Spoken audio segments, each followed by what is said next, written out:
අපි එමු ළමයි 32. මේ 32 ගාන බලපුවාම මේ ගානේ ඔයාට කියනවා A සහ D කියන ප්‍රකාශ දෙක දිහා බලන්න ළමයි. A සහ D කියන ප්‍රකාශ දෙකේ කියනව නේද?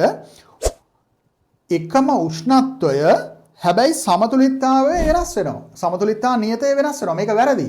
මොකද උෂ්ණත්වය මත පමණයි සමතුලිතතා නියත රඳාපවත ඉන්නේ. එහෙමනම් A කියන ප්‍රකාශය වැරදි, D කියන ප්‍රකාශයත් වැරදි. ඒත් එක්කම ආයෙන්න B කියන ප්‍රකාශයට. B කියන ප්‍රකාශයේදී උෂ්ණත්වය වැඩි කිරීමේදී ළමයි මේ ප්‍රතික්‍රියාව බලන්න. මේ ප්‍රතික්‍රියාව ඔයාලට දීලා තියෙනවා තාපදායක ප්‍රතික්‍රියාව. තාපදායක ප්‍රතික්‍රියාවන් නම් උෂ්ණත්වය වැඩි කරද්දි මෙයා යන්නේ කොයි දිශාවටද? උෂ්ණත්වය වැඩි කරද්දි මෙයා මේ දිශාවට තමයි යන්නේ.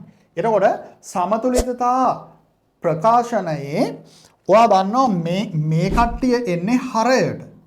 එතකොට මෙයා වැඩි වෙනකොට හරය වැඩි වෙනවා. හරය වැඩි වෙනවා කියන්නේ සමතුලිතතා නියතය අඩුවීම සිද්ධ වෙනවා. එහෙනම් B කියන ප්‍රකාශය නිවැරදි.